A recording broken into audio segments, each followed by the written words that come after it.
let's move forward to the next show and the inspiration for that, The Apprentice.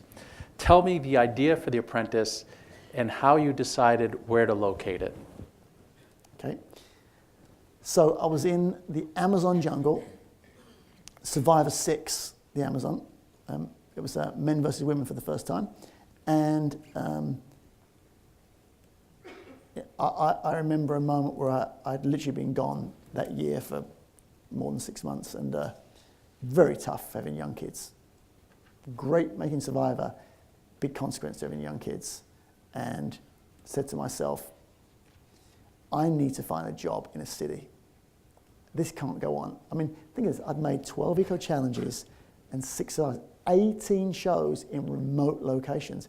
When your kids are really, really tiny, something, but now the kids start to get older and it's like, okay, they can't keep flying all over the world to be in jungles with you. They've got schools to go to and stuff, you've got to make some changes. Okay, I want to get a job in a city. Okay, what am I going to do? Who's going to want to watch Survivor in the city? Okay, so what do people need in cities? Jobs. They need jobs. Okay, how about like a 3-month televised job interview, but not just with a resume, with tasks, so you actually got to prove you can do what you say you do. So many people bullshit on their resumes, like pretend they went to USC and no one checks, right? But if you actually do something and say, okay, here's a test. Actually, if everyone was really smart, which I'm including not one of the smart people, if you had to go and work at a job for 2 weeks before you actually got the job, you'd learn a lot about people. If someone had to come to USC for 2 weeks in class before they got accepted, that'd be tough on a lot of you, right? If you had to really do that. So I said, okay, I'm going to do this.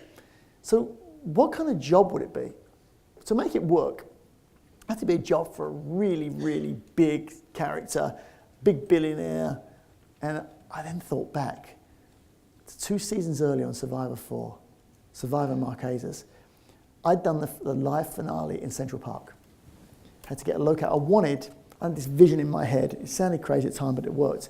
How you take the island tribal council environment, but then you pull the camera back. Behind it is the skyline of Manhattan. Central Park does that. There's a place there, a skating rink there, up near Central Park South, where you could do that and have a jib shot, and it comes up, and Manhattan is behind it.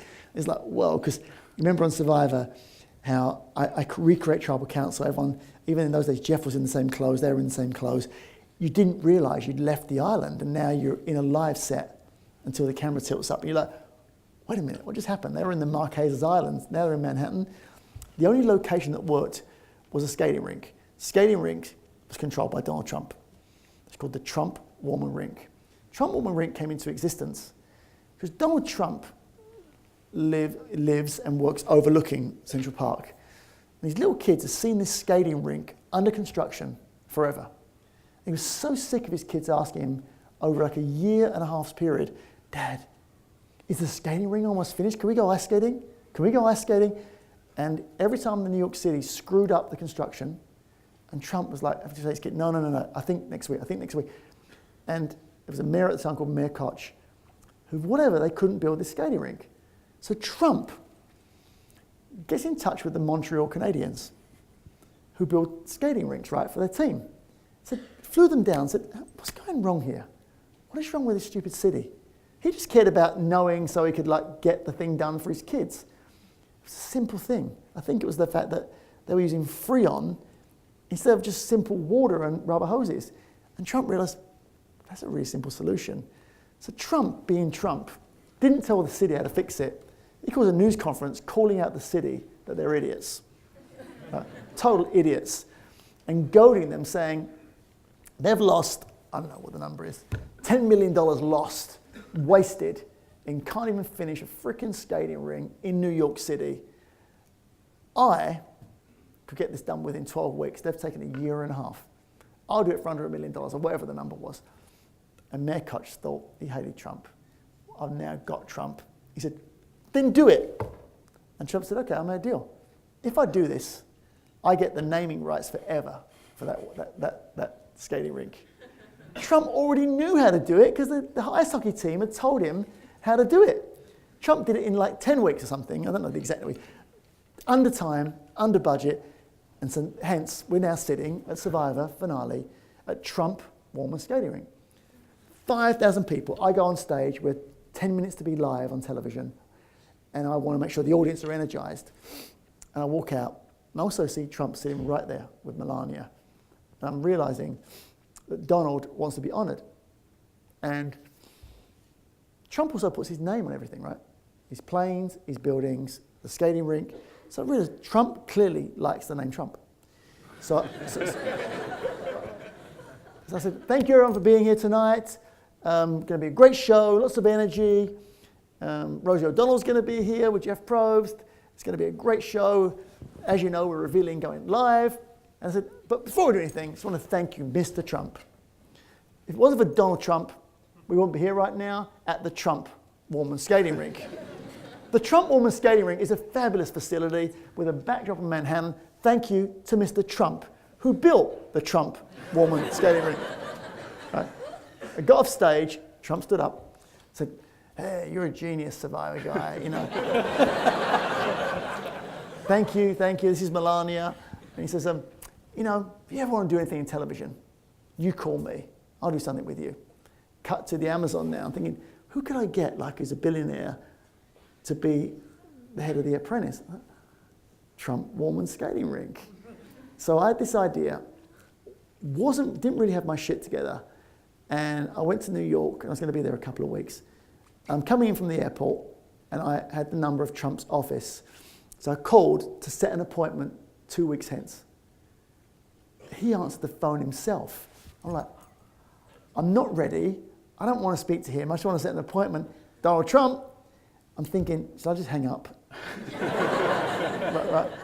And I'm thinking, that's kind of bullshit, right? So, Mr. Trump, Mark Burnett. I was about to say from Survivor. He said, Survivor guy. It sounds like I survived a terrible illness or something, right? I said, yeah. He said, what do you want? Always Trump, straight to the point. I said, I was going to set an appointment with you before. I've got a great idea for a TV show. What's it about? It's a business show. I think you're going to love it. It's really up your alley. He said, great. Trump Tower, come on right over now, and hung up. All right. Did this really happen? It's like my worst nightmare. What do I do? Do I call back and say, well, actually, I'm not ready? And he'll say, then why'd you call me? You know. So I had to go over there, got there, everyone in uniform at Trump Tower. If you've been there, you know what I'm talking about. Oh, you must be Mr. Burnett. Trump's dialed in. Let me tell you, Trump employees are very dialed in. It's like he knows exactly what's going on. I straight up to his floor. Come on in, buddy. What is it? I'm not ready for this, but instinctually, I just was me, and I end it after like less than 15 minutes, this less than 15-minute pitch policy. He said, I love this. People have been asking me to do a show like The Osbournes where they see me like combing my hair, brushing my teeth, me and Melania. I don't want to do that crap. This is interesting. This is smart. This could work. I'll do this. And then there's the Trump line there. What's the deal? And I know enough about reading his book. I read The Art of the Deal while selling T-shirts on Venice Beach. I knew about Trump. There's only one answer for that. 50-50. Shook my hand and said, okay, 50-50. You know, I know it sounds crazy, Mark, but I do have an agent because all these TV offers keep coming in. You have to call this agent, this big agency, and just do the paperwork. Deal's done. Walk out, I'm like, psych, you know, this is like great, right? I'm gonna do this. So I went to his assistant, Norma. So can you get this guy on the phone? I've got to just get the paperwork organised. I called this guy. I'd met this guy before. He says, hey, what's up? You know, 'cause I mean, when you made Survivor, you know, season 1, 72 million people tuned into the finale. It becomes a big thing in television. There's no one who didn't know who I was, because everyone wants to figure out how'd you do this, and everybody wants to replicate those sort of ratings. So everyone knew. Oh, Mark Burnett. Okay, I met you once before, and I'm remembering. He said, what's up? I said, just met with Donald Trump. He went, you did what? I just met with Donald Trump. He said, that's my client. You know how it works. You have to call the agent first. For me, I went, whatever, buddy. I said, but, right. I was going to explain when I was on the way from the airport, and he called, I said, no one's going to believe this. I said, well, I did it. I said, so the deal's done. We're 50-50. He's got to do the paperwork. He said, said, what do you mean? He said, you have to pitch me right now for me to recommend it. I said, what do you mean recommend it? I just did the deal. He said, the deal's not done without the agent, and I'll talk him out of it. Now, I wasn't sure if that could really happen. I mean, I didn't really know Trump. I didn't know if that yes would be a yes or be a no 5 minutes later. So I'm like, oh no. You know the energy it takes to prep a project or present a class or something? Imagine finishing the best ever and say, now do it again. Very hard. But I thought, okay, this is like, I've got to do this now. I get on the phone, I re-pitched The Apprentice to this agent. I did it even better. I knew I nailed it. And he says, I hate it. What do you mean you hate it? I said, well, luckily Trump loves it. He said, not lucky for you. I'm recommended against this. There's no deal. This is not good for my client. I hung the phone up. Like, shit. So I have to go back in. I'm like, Trump's like, who is it? It's me, Mr. Trump. You know, Survivor guy. Right. He said, you get the deal done? I said, well, not exactly. He said, what do you mean? The agent didn't like it. He said it's a bad idea and he's recommended against it, so I guess it's not happening. He said, didn't we shake hands? I said, yeah. He said, Norma, take a memo. I'm not going to say the guy's name. Dear, whatever it is, you're fired. He fired the agent on the spot. And he said, I shook your hand. We're making The Apprentice. And we've never had a bad word between us in all this time.